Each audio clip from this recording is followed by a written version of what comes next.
Now joining us on the phone line for more reactions is the ANC Youth League Secretary General Njabulo Nzuza. Joins us over the phone line. Very good afternoon to you, Njabulo. Thank you for joining us.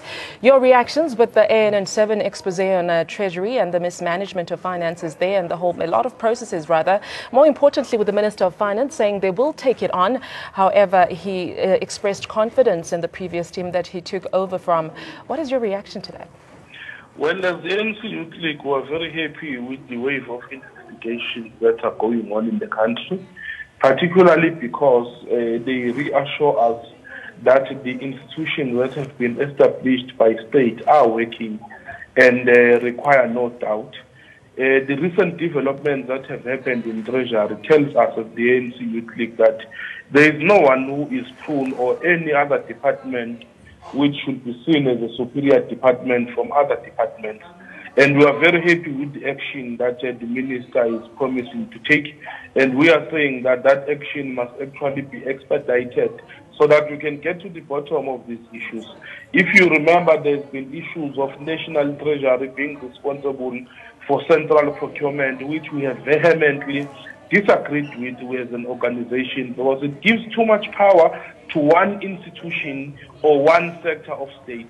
If that sector of state administration or people who work there actually are involved in scrupulous activities, then it becomes a problem. It sort of raises problems about the whole procurement that is actually done in the country.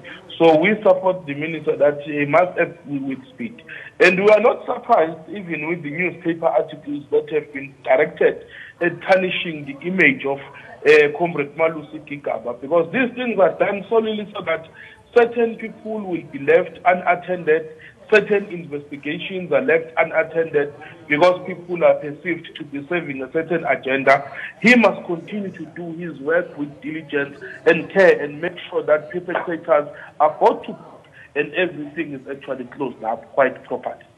Njabulo, the Minister of Finance says the probe into the IFMS contracts is not yet complete. Do you think the National Treasury is hiding behind this unfinished probe? And yet we do have an authentic internal audit report that shows obvious discrepancies in the processes that were undertaken. Obviously, the internal audit findings are also binding on their own nature. Why do you have internal audit if internal audit is not going to make conclusions?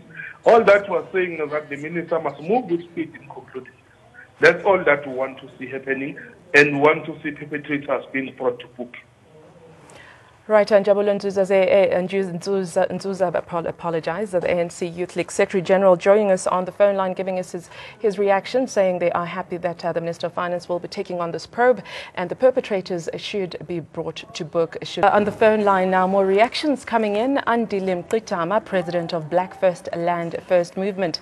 Very good afternoon to you, Andile. Thank you for joining us. We're just on the phone line with the spokesperson of the National Treasury saying they are still looking into the internal audit report that ANN7 has in its possession so they can make a determination of exactly what transpired before they can give us an official statement. But what is your reaction with regards to how the story has developed from the time that ANN7, of course, broke the story?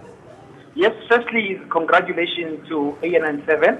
The story was always an explosive one and it was well researched and credible, despite the white-owned media trying to underplay it or even to discredit it. So it is congratulations to good journalism of the ANN7. That's the first thing we must acknowledge. The second is we welcome the minister's statement that there would be some action taken. We also agree that perhaps the minister must release the audit report to the public and to see some recommendation that can be implemented. We don't believe it is necessary to further investigate.